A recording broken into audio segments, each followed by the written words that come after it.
Hi, it's Patrick Hutzel from IntensiveCareHotline.com, where we instantly improve the lives for families of critically ill patients in intensive care, so that you can make informed decisions, have peace of mind, real power, real control, and so that you can influence decision making fast, even if you're not a doctor or a nurse in intensive care.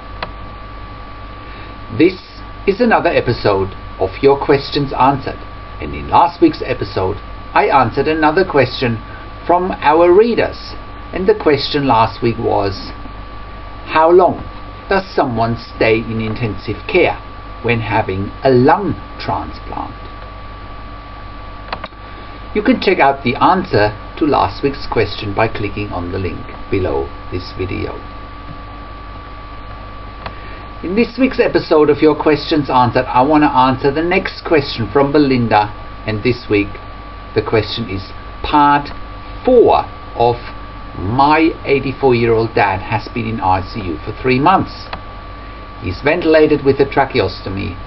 The doctors want to let him die and turn off the ventilator. We want to take him home instead. What are our options? Belinda's questions are excerpts from phone and email counseling and consulting sessions with me. So, Belinda writes, "Hi Patrick, after much debate, unfortunately they won't allow us to take him home. They say that there are no services in our area who could make this happen for Dad. His oxygen levels drop with each little movement. My dad's intravenous access for dialysis was clotted and they didn't allow us to open it. They forced us to put in a permanent catheter, and I'm still upset about that they decided for me. If they wanted to bug us to move Dad to long-term acute care, I think that's what they want. But my dad aspirated tube food as well while he got turned, and he got fever again and he's back on antibiotics. His blood pressure is low and his white blood count is going up. They are waiting that, God forbid, the catheter won't work for dialysis, and I know they want their room available. We are hanging in there. Many thanks for all your help and advice, from Belinda." Hi Belinda, I'm very sorry to hear that things are not moving forward. It sounds like things are getting worse, if anything. Surely, if your father's oxygen levels are dropping, he can't be ready to go to long-term acute care. I'm also not certain how the long-term acute care would cope with the dialysis aspect as well as with your father's oxygen levels and blood pressure dropping. Especially with low blood pressure, your father would most likely be on inotropes or vasopressors, and those medications can only be given in intensive care. I still don't quite get how they can make certain important decisions without your consent. They can't just put a new line like a permanent catheter in without your or your dad's consent. Nothing happens in intensive care without patient or family consent unless it's a life-threatening emergency. Putting in a new catheter for dialysis requires written consent from you or your dad. There are no two ways about it. Again, they are most likely breaching their own policies, and you need to call them out on it. Surely we know that they want to empty their precious and in-demand ICU bed by either sending your dad to a long-term acute care facility, or they may wait until he's so weak that he may die. Unfortunately, it is what's happening in most intensive care units, that if a critically ill patient is exceeding their desired length of stay, that the intensive care team is trying to quote-unquote push people out. And that can be by trying to withdraw treatment and let your father die, or it can be by trying to send your father to long-term acute care. One way or another, you need to stay strong and do what you believe is the right thing to do. But you need to really call them out on their BS. excuse my language, by not asking you for written consent on their procedures. It also sounds to me like, despite your father having setbacks like aspiration, white cell count going up, infection, IV antibiotics and low blood pressure, that he's hanging in there. That's a good sign. But it's certainly disappointing that they won't allow you to take him home. I know it doesn't help you when I say that with my service, intensive care at home, your dad could go home. Unfortunately, I can't help you with intensive care at home in your area. But let's focus on more realistic solutions in your situation and in your area. Have you listened to the interview from Charlie Atkinson? I've done an interview with Charlie Atkinson a while back, and he was a patient in ICU and long-term acute care for more than 12 months, and he survived against the odds. He actually discharged himself home with a ventilator and a tracheostomy. This interview from Charlie is really great, and he will give lots of tips and advice how to go home on a ventilator, especially if there are no services available.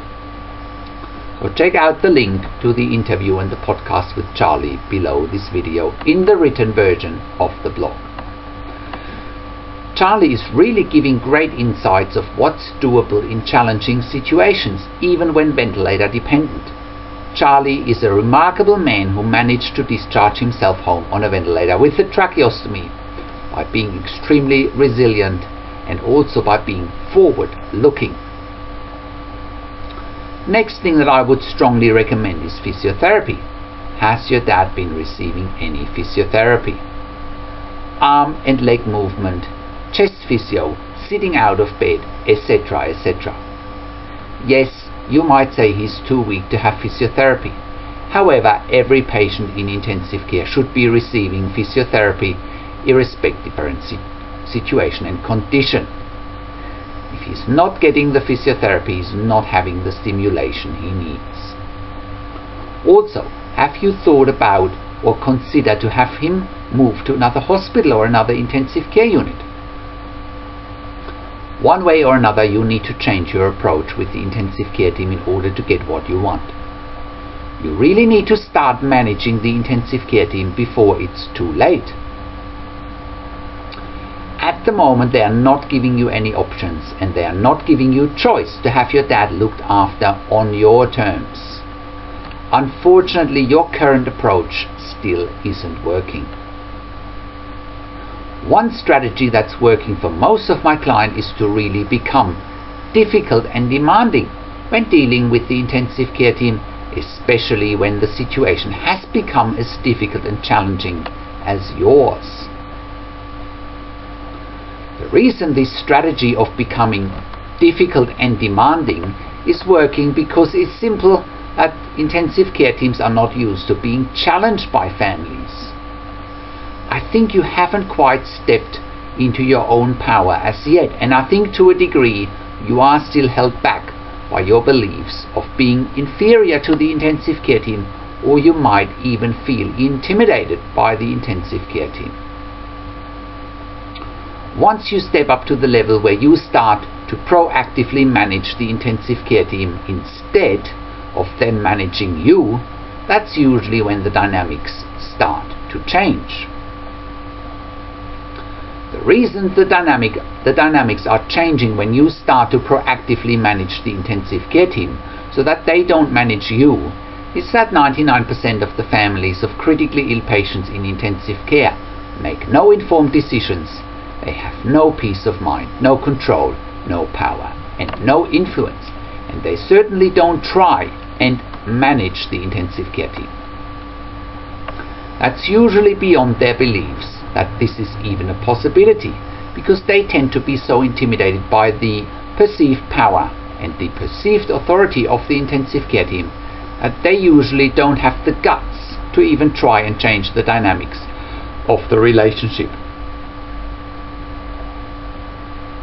Given that your dad has been in ICU for now over 3 months and the situation is getting more and more complicated, you now almost have nothing to lose but to try and exert your power and authority onto the intensive care team. Given that you have clarity about what you want for you and your dad, you now need to be very firmly standing your ground, and just by you educating yourself about the dynamics in intensive care, you can find a way out of the dilemma. The worst thing that can happen to you and your dad is that he may be dying in intensive care and you haven't been heard. It will leave you full of bitterness and resentment towards the whole situation. I know you're not giving in, but I believe your approach towards the intensive care team has almost been too soft. Hanging in there might not be enough at this stage, and I can only imagine how tired and exhausted you may feel after 3 months of watching your father suffer in intensive care. Therefore, you may want to take some time out for a few days if you can, in order to get some rest before you may make another attempt getting care and treatment on your terms.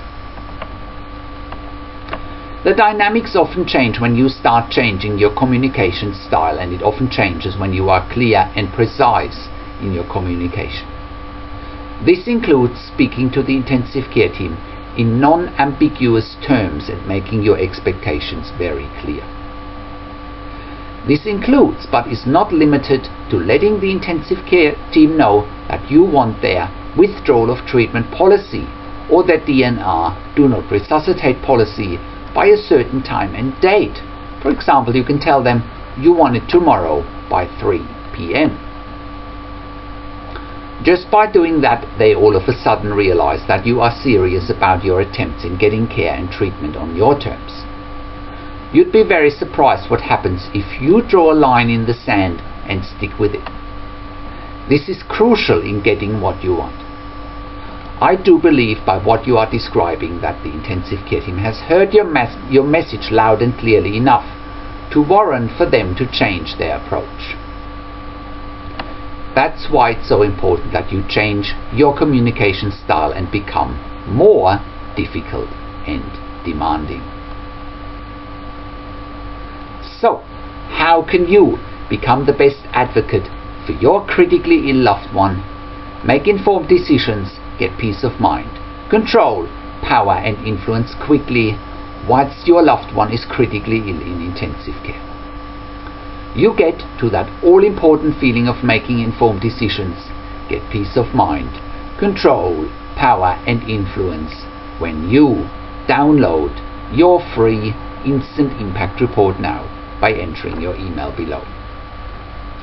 In your free Instant Impact Report, you learn quickly how to make informed decisions, get peace of mind, real power and real control, and how you can influence decision making fast whilst your loved one is critically ill in intensive care. Your free Instant Impact Report gives you in-depth insight that you must know whilst your loved one is critically ill or is even dying in intensive care. Sign up and download your free Instant Impact Report now by entering your email below. In your free Instant Impact Report, you learn how to speak the secret intensive care language so that the doctors and the nurses know straight away that you are an insider and that you know and understand what's really happening in intensive care. In your free report, you will also discover how to ask the doctors and the nurses the right questions, discover the many competing interests in intensive care, and how your critically ill loved one's treatment may depend on those competing interests. How to eliminate fear, frustration, stress, struggle, and vulnerability even if your loved one is dying. You get 5 mind-blowing tips and strategies helping you to get on the right path to making informed decisions, get peace of mind, control, power and influence in your situation. You'll get real-world examples that you can easily adapt to your and your critically ill loved one's situation. How to stop being intimidated by the intensive care team and how you will be seen as equals. You'll get crucial behind-the-scenes insight so that you know and understand what's really happening in intensive care and how you need to manage doctors and nurses in intensive care and it's not what you think. Thank you for tuning into this week's Your Question Answered episode, and I'll see you again next week in another update. Make sure you also check out our blog section for more tips and strategies, or simply send me an email to support@intensivecarehotline.com with your questions, or you can call me. Find international phone numbers on our contacts tab. Also, check out our ebook section where you get more ebooks, videos and audio recordings, and where you can also get one-on-one counseling and consulting with me via Skype, over the phone or via email by clicking on the products tab. This is Patrick Hutzel from intensivecarehotline.com, and I'll see you again next week in another update